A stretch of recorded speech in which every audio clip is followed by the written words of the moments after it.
Welcome to The Swing of Things with Amanda Kraus. Our podcast covers all things rowing within the United States and is produced by Row 360.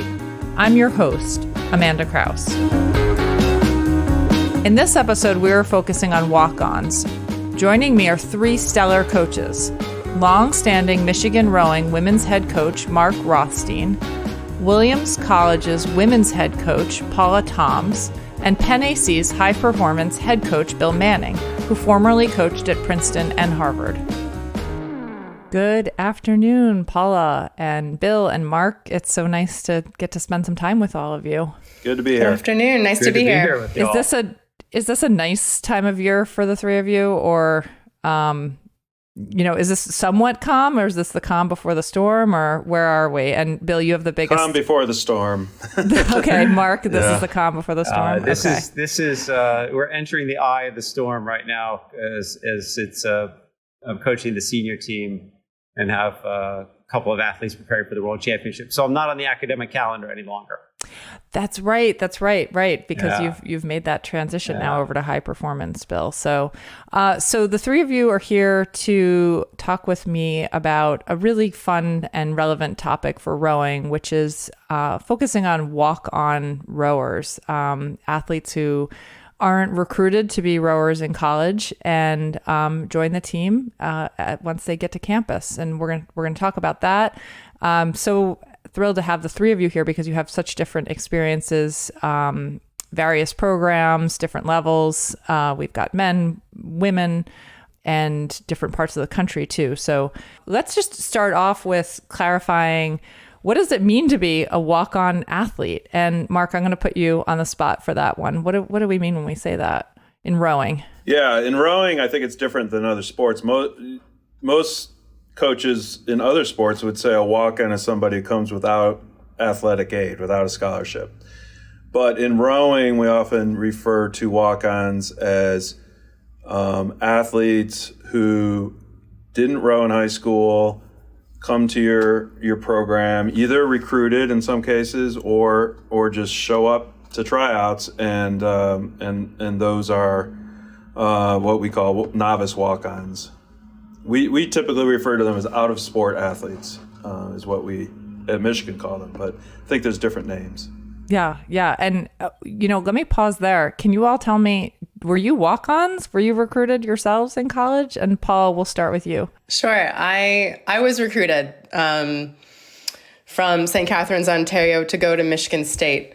So I was involved as an athlete in recruiting and supporting the walk-on process as an athlete from that perspective at my time there. Yeah. Okay. And Bill? I was recruited. I was recruited to the Naval Academy as an experienced rower, and the team was filled with tremendous athletes who were new to rowing when they got there. They would take a couple guys like us and stick us in the stern and maybe stick us in the bow, and basically our job was to hold down some seats until we taught people to be better than us. And with the caliber of athlete in those days, it wasn't hard to get them to be better than us. Yeah, so you were a rarity back then, someone who actually knew how to row going into college. I prefer to say had rowing experience. You'd been in a boat. Row, yes. You knew how to get in and out of the boat. Yes. All right, and what about you, Mark? I was actually recruited in a different sport. I was a football player and played my freshman year, had several concussions, and had enough wits left to know I should not play football, find a safer sport. So then I transferred to Michigan. I was at Central Michigan. I transferred to Michigan and started rowing. And so I was a late walk-on. Yeah, you were. So Bill and Paula, do you want to weigh in? Do you agree with Mark on that definition, or do you want to add anything there? I very much agree that the term walk-on is an umbrella term, and you can sort of break it down beyond that, as Mark did, to experienced but not recruited, to people that are brand new to the sport. And I think for most of us, the strength of our teams is dependent upon not just those scholarship or recruited student athletes, but also finding some folks that are that we missed in the recruiting process but came to our institution, or that were talented in other sports, but might not want to continue with that sport or might not be able to continue that sport once they get to college. Yeah. Paula, do you agree or have a different interpretation? No, I do agree with it. And I just want to say too, like the process, a lot of times it's people who want to be involved in sport and they come to the tryout, but a lot of the time it is coaches and student athletes walking around campus and identifying people who look athletic or, are tiny, that could fit in the coxswain seat, and welcoming them to try out. So it's an interesting process of like people who are interested initially, and then also like finding folks who have never even heard about rowing and tapping them on the shoulder, which a lot of Olympian stories actually start out that way. If like the coach who tapped them on the shoulder is like, "You're tall. Like, do you want to talk about rowing?" So I just wanted to share that about sort of that novice walk-on process. That's a very much part of it as well. Yeah, I don't know that there are other collegiate sports that one could just pick up in college. Certainly not basketball or gymnastics or right. Rowing is unique that way. So let's talk a little bit about recruiting. And Bill, you have an excellent reputation in our world. At least this is what I've heard, is that you're very good at recruiting. You've been at Princeton, you've been at Harvard, LaSalle. Now, obviously, you're working within high performance. But do you have in your experience, do you have any success stories you really sort of think about a lot when it comes to finding walk-ons, and any advice for coaches on that front? Well, my first comment would be that if I'm a good recruiter, it's been by virtue of being at some pretty attractive places, and I'd be remiss to not recognize that anybody can make places like those attractive. But I always found that the on-campus recruiting, and this was more prevalent in my early years of college coaching, that was one of the most fun things I got to do. I got to see the student body as a whole, not just the people that were predisposed to come down to the boathouse. I got to meet some really interesting people, and I had a blast with them. People's motivations are different, and trying to identify somebody who might have some potential when all you can really see is their height and what their body looks like, and being proven wrong over and over and over again by people that I was nearly discounting before giving them a chance. But those are some of the most interesting people I met during my college coaching, were the ones that came to the sport in college, and fortunately all of us have seen people that pick it up in college and take it farther than those that were recruited did. And I hope that we can see more of that. You're touching on something really interesting to me. So besides the obvious, if you see someone, let's say a 6'2" woman walking through campus who looks very athletic, we all know, oh, we should talk to her. And this is a question for all three of you. Any hindsight wisdom on what else will stand out when you spend, a few days or a week with people trying out to be a walk-on athlete, besides the obvious of, size, or maybe they get on the erg and they're incredibly strong. Is there anything else? And you've said, Bill, which I think is interesting, there are times where you've been proven wrong, where you would have discounted somebody. So if you're talking to young coaches just starting out, is there any advice you have there? Like, this is something I picked up along the way. Why don't you start, Bill, and then I'd love to hear from Mark and Paula too. Yeah, it was imperative within the first week to do one or more things that were really competitive and see who the competitors were. The competitive people were the ones that you wanted to invest your time and energy in, and not the ones that just looked like the part. And as a young coach, it took me a while to figure that out. But I see the other heads nodding here from Mark and Paula, and teaching competitiveness is far harder than helping somebody get fit, and it's far harder to do than teaching them the mechanics of the stroke. So, identifying competitiveness is number one priority when it comes to walk-ons for me. Yeah, Paula, I did see you both nodding. Paula, why don't you jump in? Sure. I mean, I agree with that. And I think just in general, The rowing stroke is not super intuitive. So like to only put them in a boat and on an erg, where they're just really learning, especially if they're total novices, is not the best way, in my opinion, to evaluate them in those first couple of weeks, because you do want to get to know like them as people, and not only are they competitive, but like what kind of teammate are they going to be? What kind of, could they be, do they have leadership qualities? So like being really creative about creating situations where they can let some of that out, and you can evaluate and see some of that.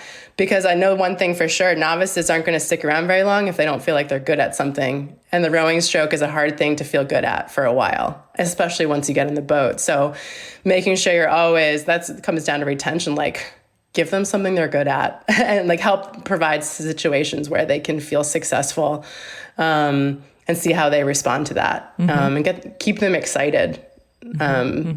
Is so creativity there, not just like, do you check all like the normal boxes? It's retention on your part. It's not just talent ID. You actually, it's no good if you don't keep them there, right? Oh, absolutely. Mark, were you going to jump in? Sure. Yeah. I mean, I think I agree with everything. I think that kind of along with do something competitive, I think make it hard initially, because kids are going to quit. Like rowing's a really hard sport. And they're going to quit later, and I'd rather they quit day one, week one, than they quit a month in. I think I used to have this idea, well, we got to kind of ease them in. We don't want to scare them away. And now I'm like all for scaring them away. I'm because scared. What do you do? They're going to leave it anyway. Well, I mean, nothing. I mean, obviously, you can't train that hard. Part of it is just like for example, we've gone to morning workouts. So that's going to that's going to deter a lot of kids who are never going to make it. We used to do afternoon tryouts. This year we're going to mornings, and I think that'll be really good. I think a lot of it's just how we talk about it. So we do a lot of out-of-sport recruiting, and we really have gotten some great athletes that way. But we really want to make sure they're the right kind of person, that they're not doing this just to get into Michigan or just to, because their parents want them to do it, but they understand what they're getting themselves into. So we really try to be super candid about what this is, and do that work on the front end, and then usually they'll last a lot longer and have a lot more success. I like that. That sounds like a fun, slightly scary approach. What if you could choose athletes from one sport and one sport only, I'm putting you in a box here, that you were going to recruit from, transfer athletes, one sport, what would it be, Mark? Swimming probably is where we've had the most success. Yeah. Okay. Paula just gave a thumbs up. Paula, you agree? Bill, would Yes. that be your vote too? Swimming? If I was only allowed one, that's as good as any other for sure. I love the 800-meter runners that are too big, too tall. I love them. But swimming as a sport as a whole, and I think the thing about swimming, we joke about it, all of us, but they've been following that black line all their lives. They know how to work hard. They know how to train. They know how to show up. And even something as foolish as putting an ergometer in front of them with these numbers changing, they find that stimulating. They find that engrossing. So, land training is they have a low bar. They have a very low bar. Whereas the football players, are always wondering when they're going to get their rest. So the swimmers don't. Or they're fun. Rest. Yeah. Or they're fun. Yeah. Hey, we've had 2 days of practice. When's the game? Yeah. So. I used to ask, when are we going to play ultimate frisbee or water polo or basketball? Okay. So do you ever any of you see a difference between brand new walk-ons who've never been in a boat before versus, well, of course you see a difference between rowers who have rowed for 4 years or 6 years. There's the obvious difference that one knows how to row and one doesn't. Are there ever times, if you had the same size and the same athletic potential, would any of you ever choose the person who never rowed, never been in a boat before, over the person who came in knowing how to row? Just to clarify, do you mean choose to be on the team if you only had one spot, or? If you have to choose between those two hypothetical athletes, Paula, and I know there are nuances here. You're like, well, how well does she row? Let's say she's fine. she's okay. You know where I'm going with this. I'd rather take the one from scratch. Interesting. Okay. Yeah. Why is that? Well, if they've rowed previously and they were not recruited, they're probably not all that good at the rowing for the institution I'm representing. And I also, if I'm teaching somebody from scratch, I get to really teach them to do things the way I believe are most effective. And I'm not trying to undo something or try to, help them unlearn a habit that is holding them back. So they're very much the blank canvas. Mark, do you agree? I totally get where Bill's coming from, but I would say if the two athletes, all other things being equal, one has rowed and one hasn't, I would take the one who's rowed. I think, like anything, it takes a while to get good at rowing. And, you can't, like what we find is there are exceptions, but a lot of times the kids who start rowing at Michigan, like just as an example, Ellen Tomac, who's a 3-time Olympian, she didn't make the first boat till her senior year because it takes time. You got to figure the sport out. She wasn't an endurance athlete, so she had to figure out how to become an endurance athlete. And obviously, once she got it, she really got it. But I think it just takes time. So but also I agree to Bill's point. If they're a good athlete and they're a rower, we're probably already recruiting them. Because they're probably a good rower. So. I also agree with that point. If they're not at a level where we would recruit them, then they're probably not going to necessarily do great in our program. There's always exceptions, though. I could list exceptions, but generally speaking, that's probably true. You'd rather have some time in a boat, they have had some time in a boat versus the ability to mold them from scratch. Yeah. I also think we underestimate sometimes the sport of rowing, how difficult it is, because a lot of times I think you get somebody, they're 6 feet tall, she was a miler, and you're like, this kid's going to be great. And rowing is a skill sport, and some people are good at it and some people aren't. I'll say it's like some people can hit a fastball that's going 90 miles per hour, most people can't. And I think rowing's the same way. Now, they can get good, but they're never going to be great. It's just some people, they just have it. And those people it's nice to have those people. Paula, what's your choice?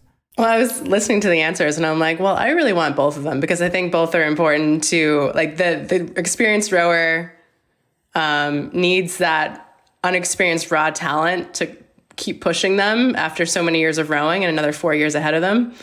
And I think that walk-on really needs someone who knows what they're doing that they can look up to and follow. So I think, that's why I like programs where there is a blend and space for walk-ons and that they're welcomed. Some programs don't have them at all.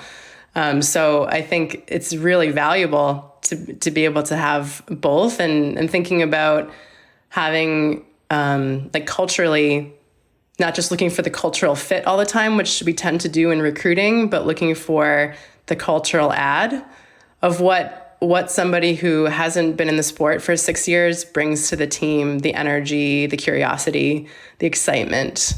We've all been, Mark, we've all been a part of practices where the novice figures out something for the first time or is in their first fast boat and it's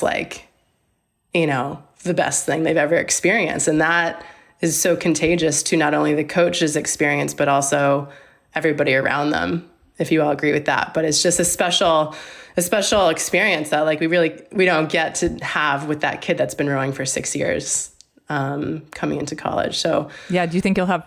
I'm cheating and saying both. You'll that's okay. I like it. You're that's fair. And you're probably going to see more of that at Williams, right? The ability to find brand new women on campus. Yep. Yeah. And in fact, we need to. So that's a part of the whole structure there. Wearing I'm going to ask you, Paula, to put on your co-chair of the DEI committee for CRCA. And, recruiting, if we're thinking about traditionally where so many of these college freshmen come from, mostly, obviously there are exceptions, mostly they come from more affluent backgrounds in areas where they have access to the sport, which really leaves the pool lacking in diversity. Not to say there's no diversity. But am I right in that if we continue to focus on recruiting walk-ons on campus who've never heard of the sport before, it keeps the door a little bit more open for having more diverse crews? One, I want to know if you think about that when you're thinking about recruiting, either when you were at Cornell or now as you're starting off at Williams.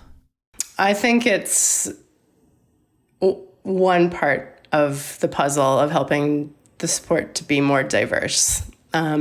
Because I think if you value diversity on your team as a head coach, then you need to take a look at your recruiting plan with whatever you have to recruit with, your scholarship, your admissions support, and also your walk-on. So you're looking at, all the different facets of your ability to recruit to your program and having a strategic approach to diversifying what type of people from what type of backgrounds are coming to your team. And I think it's not just walk-ons, because if you only are relying on walk-ons to diversify your team, that's one strategy. But then also, have you thought about like the culture in which you are welcoming those folks into your team? And is that a place where they feel supported, they feel like they belong there, they feel like they have equitable support to hit the standards that the team has set for everyone?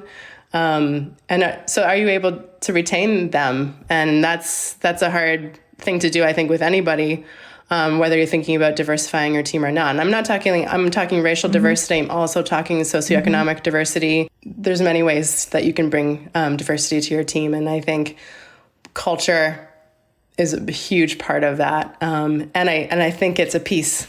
And I think folks, if coaches really want diverse teams, they need to look at how they're recruiting as well with their scholarship dollars and with their admissions spots, because I do believe there is diverse high school populations out there who could be great fits for our program. It's just sometimes we need to look outside of the normal pipelines, and most times we do have to look outside of the normal pipelines that have been created to club and high school programs directly to our collegiate programs, and looking outside the box and doing some recruiting that's out, some more discovery recruiting rather than just getting the call from the coach that you've had a 20-year relationship with and saying, hey, here's this next kid for you, which is the easier route, the less time-consuming route most path of the of time. least resistance, which brings me to, for all of you, thinking about where you're bringing students in from. And this might be, I know this is a hot topic, but your jobs are to make fast boats, right? At the end of the day, would you agree? If you put your collegiate coaching hat back, well, it's still your job. But if you put your collegiate hat back on, of course, you need to run a program where athletes are supported and healthy and cared for. But at the end of the day, is it accurate to say your job is to make fast boats? Would you all say that that's what the head of athletics, the college, university is thinking? Like, that's what you need to focus on. I'm going to push back a bit there. Yeah, good. Because if making fast boats was our primary responsibility, I think you would see a lot of coaches out of work at the end of each season.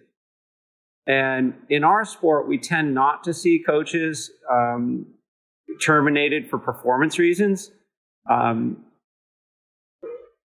Our job is to use the vehicle of making fast, successful boats to help enhance their collegiate years and their character development and growth.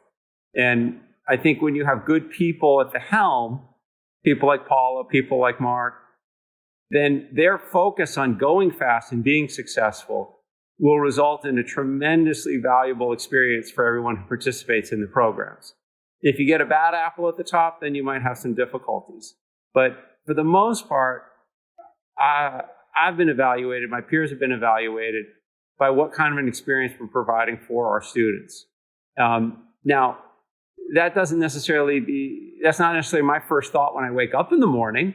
I might be thinking about the fast boats, but at the end of the day, I'm definitely happier with myself if I feel like I've added something to their college experience. Well, I think that's why so many collegiate rowers speak highly of you, Bill.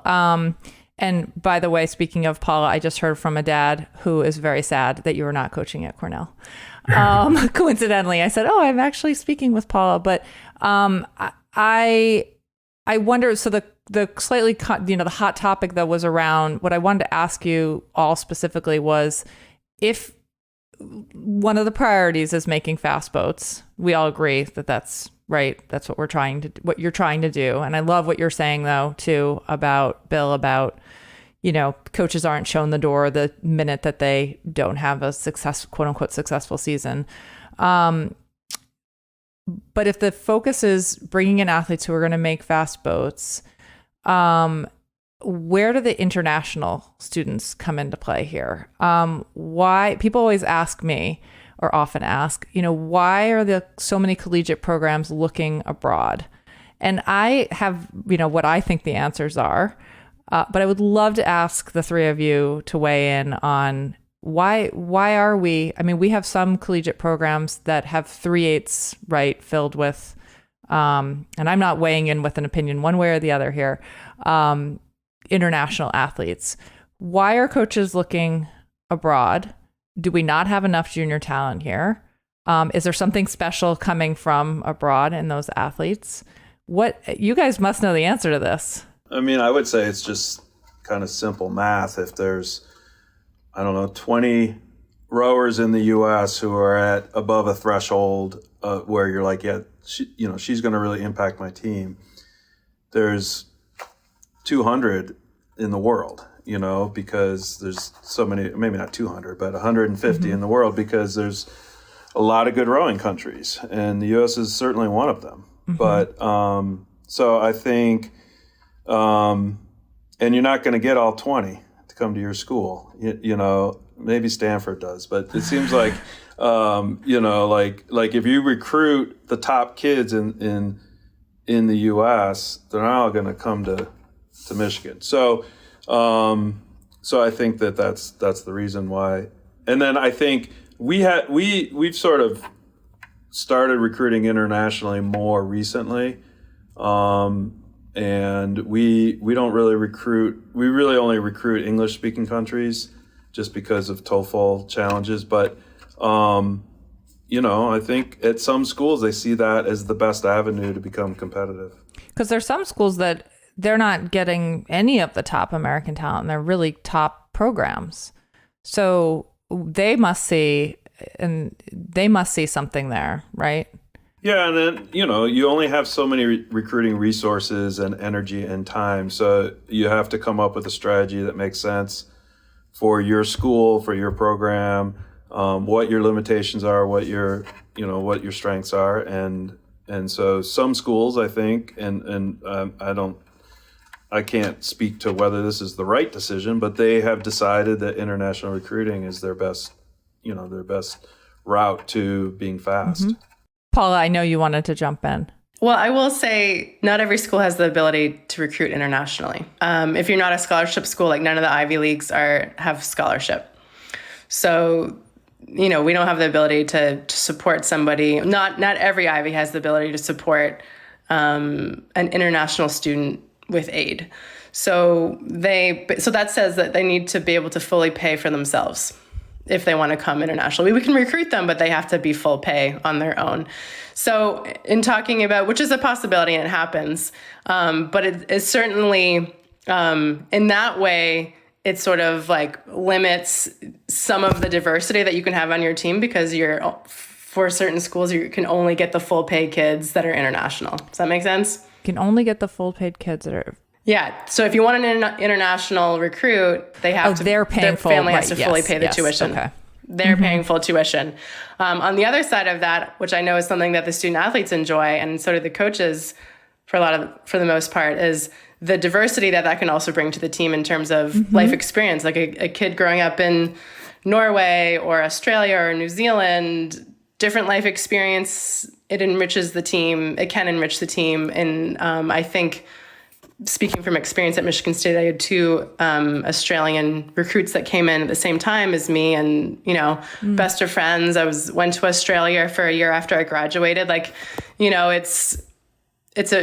can be a very special part of the college experience, is having teammates from different countries. But I just wanted to offer those 2 perspectives, because scholarship always isn't available, and it is sort of limiting about which internationals can be recruited to these top schools in the States. Okay, thank you.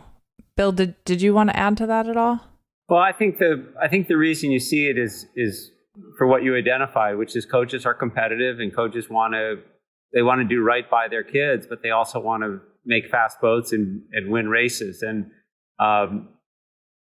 recruiting internationally offers, as Mark identified, there's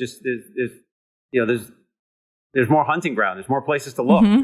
There's more talent than just what you find domestically. And it's also in some of these countries, rowing is a big sport. And in the United States, rowing is not a big sport. There are very few high schools in the U.S. where the best athletes are rowing.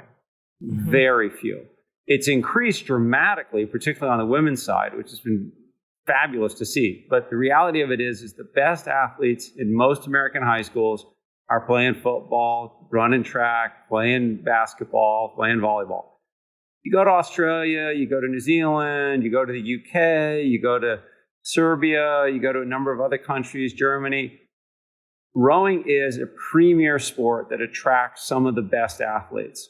So the caliber of athlete very often is simply greater when you include internationals in the mix. And, so coaches respond to that. And they're not doing it for any other reason than to make fast boats.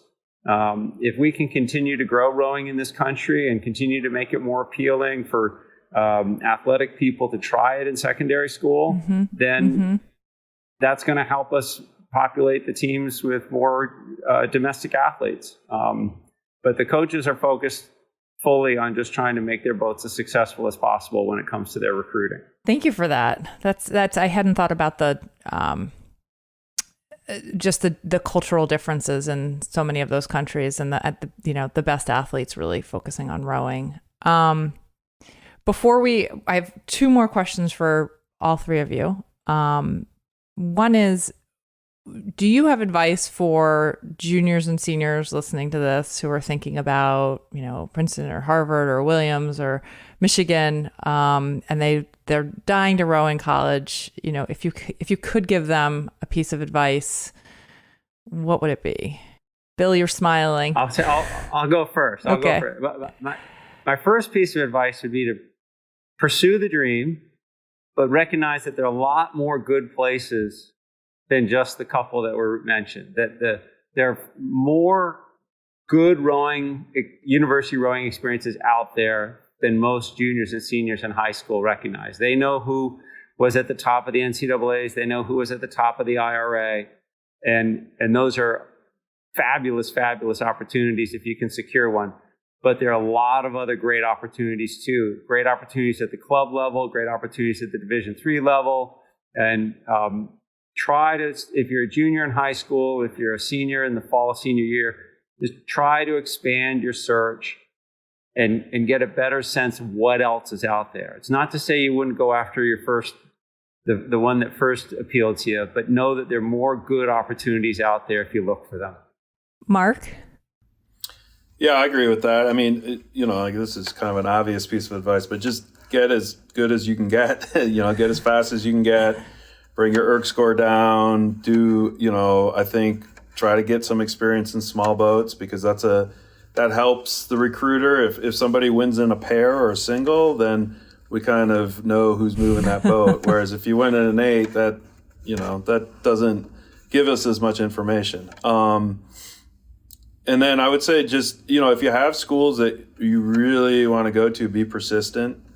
We get hundreds of emails, so sometimes they don't get timely responses, but I think persistence is going to help you in that process. But I also agree. I mean, there's a lot of great places to row. Don't get too focused on, one school or two schools. Broaden your search, and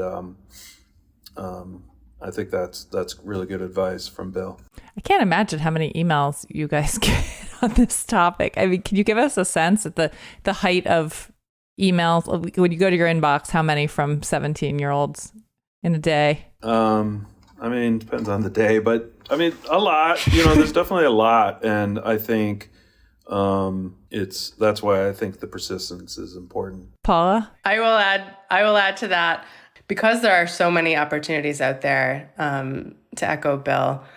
I think it's really important, and I always encourage this when I meet with prospective student athletes, is like, have you taken a minute to just sit down and think about what kind of environment you would actually thrive in first? Like, do you want to be a big fish in a small pond, or the other way around? Do you want to be urban campus? Do you want, try and narrow down what area you're looking at, or what type of school, for what you think is going to be good for you. And of course, they're 17, so I don't know, I think this. And so then they go to somewhere else and no, that's the thing, but at least have create a compass for yourself of what you know about yourself, what you like, what is exciting to you, and then start narrowing down from there, because it can get very overwhelming when you're first looking out there and to see what opportunities do exist.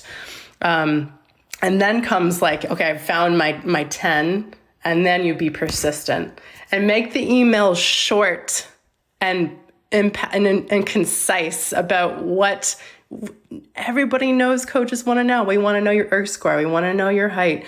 We want to get right to the point. What is the best race that you've, competed in? Give us bullet points, bold them if you want, and be I'm going to call you tomorrow, and then I'm going to text you the day after that if I don't hear, Then I'm showing up at your house. Oh, wait, just kidding. Don't do that, kids. Yeah, right. But I love when people are I've done my research. I know myself pretty well, and this is where I want to be, and here's why. And here's what I could bring to the team. That's impactful, Great advice. So you don't need a 6-page email about the time they rode at the head of the... Right. Okay. Juniors, I'm not going to read that. I'm just not. I'm not going to read the long story. I'd rather hear the really important things, and then get you to campus, and then you can tell me all the stories. I'll sit and listen to all the stories, the long emails are tough. Yeah. For me in particular, I don't know, maybe Mark loves to read the... Mark, do you like reading the long emails? I think that's great advice. I really think that, keep it short, to the point. And also, one thing that happens every once in a while is they'll say, dear Coach Manning, I'm really interested in Michigan. Make sure you proofread your emails. Oh no. Can I tell you a quick story that happens to me all the time as well? Which, I get it. We're human. We make mistakes. I reached out to Michigan State, and I was Canadian, didn't even know what the Big Ten was, Mark. And I was Matt Weiss emailed me back. Love Matt Weiss. And I'm I don't know, who's Michigan? Michigan State. I thought I reached out to Michigan. I literally thought for weeks that I was communicating with Michigan. That's how you ended up at Michigan State? And then I went to Michigan State. Because I'm I just want to be closest to home. Now I realize many people are going to hear this, but I, no shame. I was 17 and was That's Canadian. Great. Not a bad place to end up. Well, okay, well, now I'm talking to Michigan State apparently, so let's go down this road. That's funny. So it happens, especially, the Canadians or the internationals. Sometimes we take for granted what they grew up knowing or not knowing about the American system. Mark, now you know your angle. Yeah. Just be vague about where you're calling from. Right. Michigan, wherever you want it to be. I love it. Yeah, 17-year-olds, they know a lot, and there's still a lot of room, a lot of growing up to do. Yeah. Okay, I could talk to you three all day. I love these topics. We might have to do a follow-up on hearing more from coaches. But I'm going to close with, the question I usually ask at the end of the podcast is, after a hard row, what's your go-to meal when you come off the water? If you could have anything, it can be made for you. It just shows up on the dock. So don't think about whether you have time to make it. But you can, this is the first time I've done this. You could, instead of saying, because maybe you're not going out for hard rows anymore. I don't know. 3 of you look pretty fit.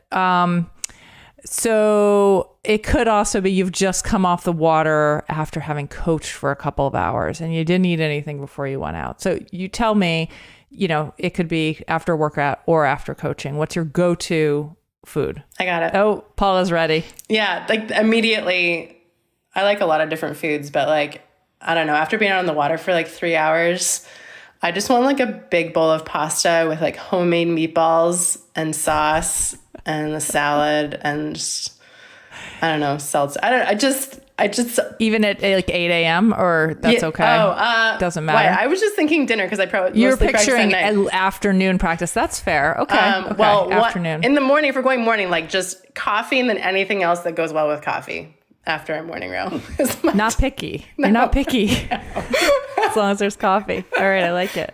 All right, Bill. It's a new one, but I'm fairly new to Philadelphia, and it's sort of my favorite thing is to just go to the Reading Terminal Market and wander the aisles at the Reading Terminal Market and see what strikes me. There's it's this huge conglomeration of different kinds of foods and food stalls, and it used to be where all the produce would come in from the surrounding area for the city. And I tend to gravitate towards some of the Amish places that have some really good baked goods. That might be the most random one I've heard yet. I love it. Amish baked goods, Bill Manning. Come. I'm not judging. Amanda, you and Mike are welcome, and we will go to we'll get some donuts like you've never had before. I indulge in baked goods more than he does. So, but I will take you up on that. Yeah. Okay, Mark, have you worked out or is this after coaching? Oh, after coaching. Okay. I don't do hard rows anymore, unfortunately. My first reaction was coffee. That's usually what I'm looking for when I get to the boathouse. But I love going out to breakfast. And usually my coaching staff is less enthusiastic than I am. So sometimes I'll just be like, look, I'm buying. Let's go. Come on. We're going to breakfast. I would definitely go with you. Oh, good. Good to know. Who doesn't love to go out to breakfast? I don't know. They have lives and stuff. Yeah. I love after a Saturday morning row going out to breakfast there's this place in Ann Arbor called Zingerman's, which started as a deli, but they have a breakfast place now, and it's called Zingerman's Roadhouse. So I love that place. So that'd be my go-to. Love. Good. Now I'm hungry. It's not really a meal time though. I can't justify 1:50 p.m. meal. Why not? Thanks, guys. Listen, in all seriousness, it's been such a pleasure talking with all of you. Like I said, I could spend all day on this topic. We might have to do more of this if you're game. Such an important topic, so relevant to so many members of U.S. rowing, aspiring collegiate rowers, current collegiate coaches. So thank you all so much for your time today. Thank you, Amanda. Thank you. Thank you. It's been fun. That's it for this episode of The Swing of Things. I hope you enjoyed hearing from Mark, Paula, and Bill as much as I did. Best of luck to Bill, who is coaching the U.S. men's double, and the whole team competing at this year's Senior World Championships. Stay tuned for our upcoming feature from the World Champs. And remember to like, share, and follow from wherever you get your podcasts. It helps others to find us. Please subscribe to make sure you don't miss future episodes. And thanks for listening.